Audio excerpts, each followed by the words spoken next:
کیا اس کے نیچے کوئی پتھریلی سطح کا کوئی نشان ہے، ثبوت ملتا ہے، یا یہ سارے کا سارا گیس ہی ہے؟ اب اس جگہ سے گزرنے کے لیے اسپیس کرافٹ کی ٹیم نے ناسا ہیڈ کوارٹر سے تکنیکی ضروریات پوری کی اور اسپیس کرافٹ کو اس چھوٹے سے گیپ سے گزارنے کے لیے تیار کر لیا۔ لیکن یہاں بھی ایک پوشیدہ خطرہ تھا جو سب کے ذہن میں تھا۔ وہ یہ کہ کوئی یہ نہیں جانتا تھا کہ بظاہر یہ خالی جگہ واقعی خالی ہے یا اس میں کہیں کوئی اکا دکا پتھر گھوم رہے ہیں، کیونکہ اگر اسپیس کرافٹ کسینی سے اس دوران ایک بھی پتھر ٹکرا جاتا تو ظاہر ہے کسینی کا کام تمام۔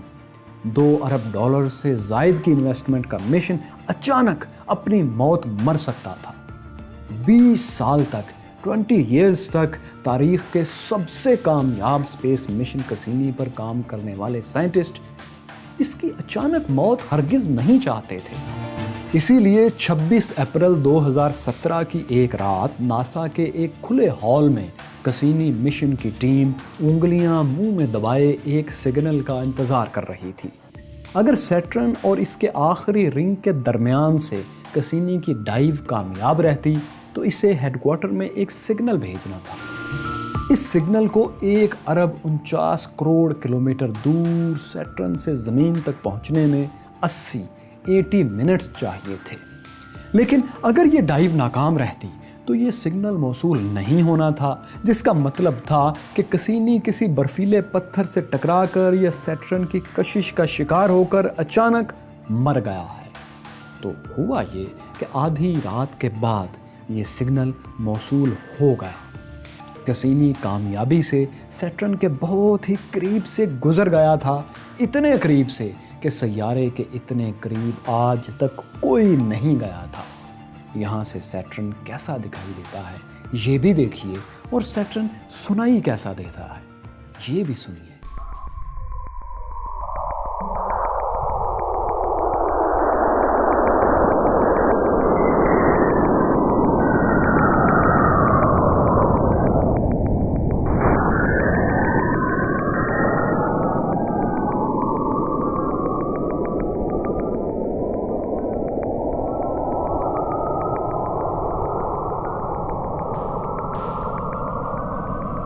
ایک کامیاب ڈائیو تو مکمل ہو گئی تھی، لیکن یہاں سے وہ اصل مشن شروع ہونا تھا جس کے لیے یہ ایکسپیریمنٹل ڈائیو کی گئی تھی۔ وہ اصل مشن کیا تھا؟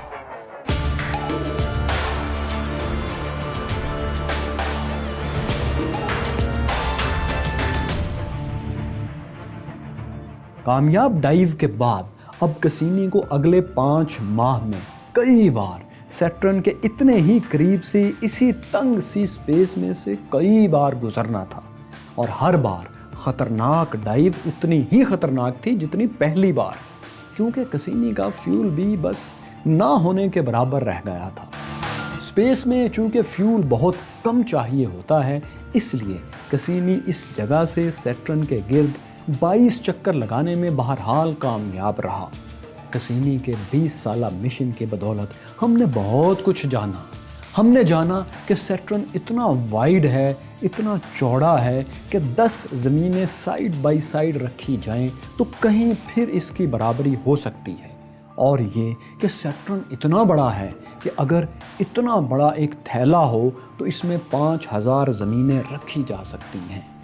اب ایک طرف سیٹرن زحل اتنا بڑا اور دیو ہیکل ہے تو دوسری طرف اتنا ہلکا کہ اس سے بڑے سائز کا اگر ایک سمندر ہو اور سیٹرن کو اس میں پھینک دیا جائے تو یہ اس کی سطح پر ایک فٹ بال کی طرح تیرنے لگے گا۔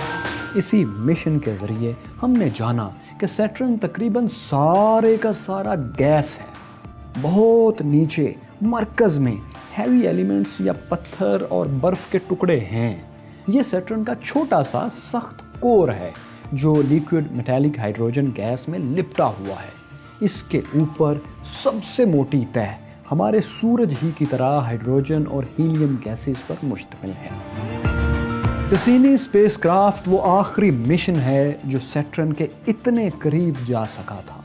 ستمبر 2017 ہی وہ سال تھا جب کسینی مشن کو مکمل اور اسپیس کرافٹ کو تباہ کیا جانا تھا۔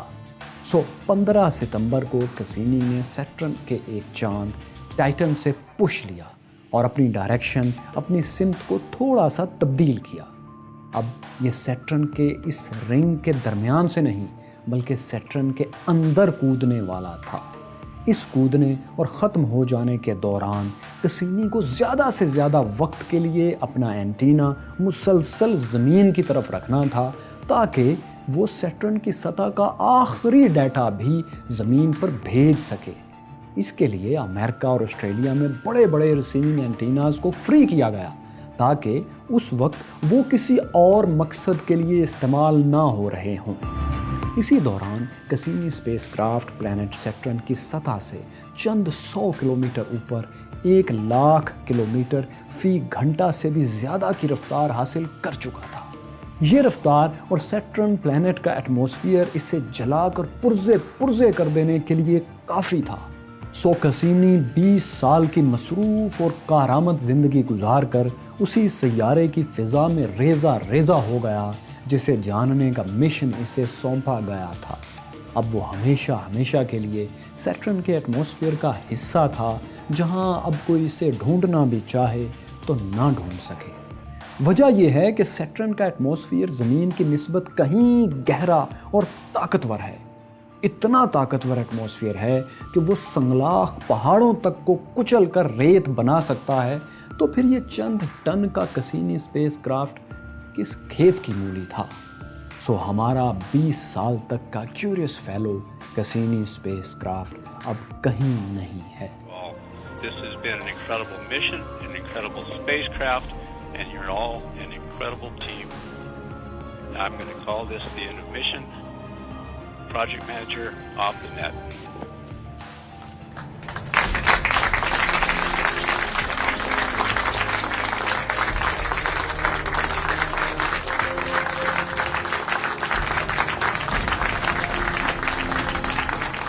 سیٹرن کا ایٹماسفیئر تو پہلے بھی بہت بھاری تھا، لیکن اب ہمیں یہ فخر ہے کہ اس کے وزن میں 2 ٹن وزن زمین سے گیا ہوا بھی شامل ہو چکا ہے۔ آخر ہمارا اسپیس کرافٹ کسینی اسی کی فضا میں تو پرزے ہوا ہے۔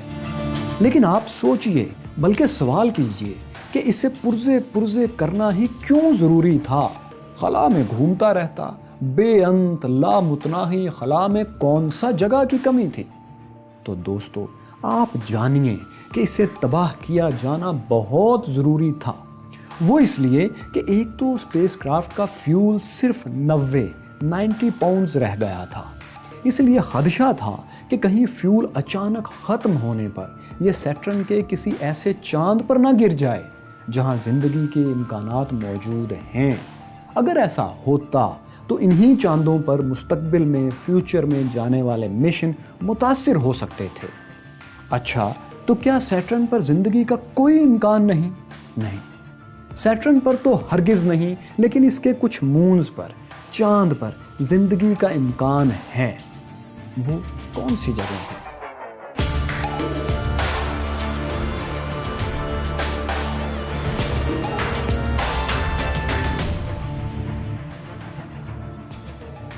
یہ کسینی ہی کی ایک حیرت انگیز دریافت سیٹرن کا چاند ٹائٹن ہے۔ کسینی مشن میں شامل یورپین ایجنسی کا ہیوجنز اسپیس پروب اسی چاند پر پیراشوٹ سے گرایا گیا تھا۔ اس سارے مشن سے ہمیں پتہ چلا تھا کہ ٹائٹن کی سطح پر ایسے گول پتھر ہیں جیسے پانی کی جھیلوں یا دریاؤں میں ہزاروں سال پانی کے بہتے رہنے سے بنتے ہیں۔ ٹائٹن پر آج بھی نیلے سمندر ہیں اور بہت سی جھیلیں موجیں مار رہی ہیں۔ ہماری زمین کے بعد یہ واحد جگہ ہے جس کی سطح پر اس طرح کی جھیلیں یا سمندر پائے جاتے ہیں۔ بس فرق اتنا ہے کہ یہ سمندر اور یہ جھیلیں پانی کی نہیں، لیکوڈ میتھین اور ایتھین کی ہیں۔ اگر کبھی اس چاند پر کوئی اسپیس کالونی بنے تو اسے فیول کی کمی کبھی نہیں ہوگی، کیونکہ ٹائٹن پر میتھین گیس زمین کی کل دریافت گیس سے سینکڑوں گنا زیادہ ہے۔ یہ کسینی کی سب سے اہم دریافت تھی، لیکن یہ سب سے بڑی دریافت نہیں تھی۔ سب سے بڑی لینڈ مارک دریافت تو یہ تھی۔ کسینی نے پلانٹ سیٹرن کے قریب اس کا ایک برفیلا چاند آئسی مون انسیلاڈس دیکھا۔ ناسا اور یورپین اسپیس ایجنسی کے فیوچر اسپیس مشنز میں سے سب سے پرجوش مشنز وہ ہیں جو ان دونوں مونز ٹائٹن اور انسیلاڈس پر جا رہے ہیں۔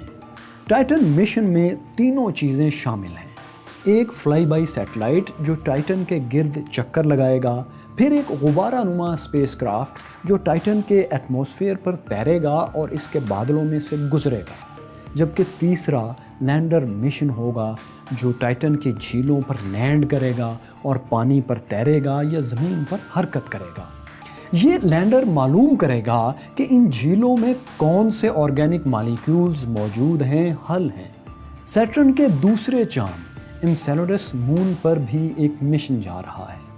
یہ چاند ٹائٹن سے بہت ہی چھوٹا ہے، ننھا منا سا انسیلاڈس چاند، لیکن یہ بہت ہی چمکدار ہے۔ اس کی سطح پر برف کی موٹی تہہ ہے اور اس تہہ کے نیچے یوروپا ہی کی طرح گہرا سمندر ہے۔ یہ ہم اس لیے کہہ سکتے ہیں کہ اس کی سطح سے، سرفیس سے پانی کے فوارے پھوٹتے کسینی اسپیس مشن دیکھ اور دکھا چکا ہے۔ تو مائی کیوریس فیلوز، اگر ہم آپ کو بتائیں کہ سیٹرن وہ آخری سیارہ تھا جسے ہمارے آباء و اجداد جانتے تھے، تو آپ کو کیسا لگے گا؟ یہ ایک حقیقت ہے کہ سیٹرن وہ آخری سیارہ ہے جو زمین سے بغیر کسی دوربین کے نیکڈ آئی سے، خالی آنکھ سے دیکھا جا سکتا ہے۔ اس کے بعد یہ دائرے میں گھومتا نیلا سیارہ ہے جو ابھی کل کی دریافت ہے۔ 1781 میں جب اتفاقی طور پر ایک امیچور ایسٹرونومر جو بیسیکلی ایک میوزیشین تھا، ولیم ہرشل، اس نے اسے دریافت کیا۔ وہ اسے پہلے سیارہ سمجھا ہی نہیں تھا، اس کے خیال میں یہ ایک ستارہ یا کوئی کامیٹ، شہابیہ وغیرہ تھا۔ لیکن جلد ہی سب ماہرین اس نتیجے پر پہنچ گئے کہ یہ ناتجربہ کار ایسٹرونومر بے دھیانی میں نہ صرف نظام شمسی کا ایک نیا بڑا سیارہ دریافت کر بیٹھا ہے، بلکہ کھیل ہی کھیل میں ہمارے نظام شمسی کا سائز بھی دگنا کر گیا ہے۔ وہ یوں کہ اس سے پہلے یہی سمجھا جاتا تھا کہ سیٹرن تک سورج کی سلطنت ختم ہو جاتی ہے، ہمارا سولر سسٹم، نظام شمسی یہیں تک ہے۔ ہمارے بڑے بھی ہزاروں سال تک یہی سمجھتے رہے، اور وہ کیوں نہ سمجھتے؟ آخر یورینس تھا ہی اتنا چھپا ہوا، خلا کی تاریکی میں اتنا گم کہ کہیں 100 سال میں ایک بار ہلکا سا دکھائی دیتا تھا۔ وجہ یہ تھی کہ اس پر سورج کی روشنی بہت ہی کم پڑتی ہے، اتنی کم کہ جتنی زمین پر پڑتی ہے اس کے 1% کے آدھے سے بھی آدھی روشنی یورینس پر پڑتی ہے۔ سورج سے اتنا دور ہونے کا اتنا نقصان تو ہوگا نا، لیکن یورینس صرف اسی اعتبار سے نہیں، اور بھی کئی وجوہات سے بہت ہی عجیب ہے، اتنا عجیب کہ اس جیسا اور کوئی بھی نہیں۔ ایک تو اس کی حرکت ہی دیکھیے، تمام سیارے اپنے ٹاپ پر یوں سپن کرتے ہیں، لیکن یہ واحد سیارہ ہے جو اپنے سائیڈز پر یوں گھومتا ہے۔ اگر تمام سیارے بہن بھائی ہوں تو یہ ان میں وہ بچہ ہوگا جو رات کو اس وقت لائٹس جلا کر سونا چاہتا ہے جب باقی سب بچے لائٹس آف کرنا چاہ رہے ہوتے ہیں۔ بس اتنا الٹ ہے سب سے۔ یہی وجہ ہے کہ اس کا نام بھی سب سے الگ طریقے سے رکھا گیا۔ سب سیارے رومن مائتھولوجی کے دیوتاؤں کے نام پر ہیں، جبکہ یہ واحد سیارہ ہے جس کا نام یونانی مائتھولوجی میں گاڈ آف ہیونز، آسمانوں کے دیوتا کے نام پر یورینس رکھا گیا ہے۔ تو دوستو، ہمارے سامنے یورینس نظام شمسی کا سب سے ٹھنڈا سیارہ گھوم رہا ہے۔ اس کا درجہ حرارت -223 -223 ڈگری سینٹی گریڈ ہوتا ہے۔ اس کے اتنا سرد ہونے کی ایک وجہ یہ بھی ہے کہ یہ سورج سے دور ہے۔ اسے ایک چکر لگانے میں، سورج کے گرد ایک چکر لگانے میں 84 سال 84 ایئرز لگتے ہیں۔ یعنی اگر آپ اس سیارے پر ہوں تو آپ کو سارے موسم دیکھنے کے لیے کم از کم 80 یا 90 سال کا ہونا پڑے گا زمین کے حساب سے۔ 1986 میں 1986 میں اسے پہلی بار اور اب تک آخری بار بہت قریب سے ایک لیجنڈری اسپیس مشن وائجر 2 نے دیکھا تھا اور یہ تصاویر بنائی تھی۔ وائجر 2 نے یورینس کے پاس سے گزرتے ہوئے اس کے 10 نئے چاند بھی دریافت کیے تھے۔ یورینس کے کل 27 معلوم چاند ہیں، لیکن ان میں سے یہ مرانڈا بہت بھدا سا ہے، اتنا بھدا کہ پورے نظام شمسی میں اتنا بد شکل چاند اور کوئی بھی نہیں۔ اسے دیکھیں تو یوں لگتا ہے کسی نے میلے ناخنوں سے مٹی میں اٹے ہوئے سخت جمے ہوئے مکھن کی کوئی گیند کھروچ کر پھینک دی ہو۔ پھر ستم یہ ہے کہ کھرچنے والے کے ناخن اتنے گہرے ہوں کہ ایک جگہ پر 12 میل تک دھس گئے ہوں۔ سائنسدانوں کا خیال ہے کہ یہ بھدے نشانات کسی دوسرے چاند یا پاس سے گزرتے کسی پتھر کے ٹکرانے سے بنے تھے، لیکن اب مشاہدہ ہے کہ یہ زخم دھیرے دھیرے بھر رہے ہیں، مندمل ہو رہے ہیں۔ لیکن مرانڈا کو انسیلیڈس یا یوروپا جیسا ہموار ہونے میں ابھی کروڑوں سال اور لگیں گے۔ لگتے ہیں تو لگتے رہیں۔ آپ یہ بتائیے، کیا آپ دبئی کے برج الخلیفہ سے نیچے کود سکتے ہیں؟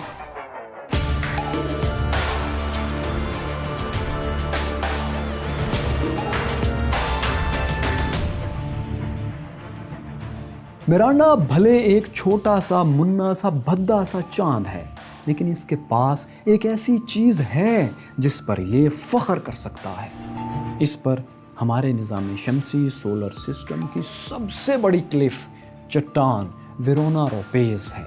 یہ سیدھی چٹان 20 کلومیٹر تک اونچی ہے، یعنی کوئی 24 برج الخلیفہ ایک دوسرے کے اوپر رکھیں تو کہیں ویرونا روپیز کی برابری ہوتی ہے۔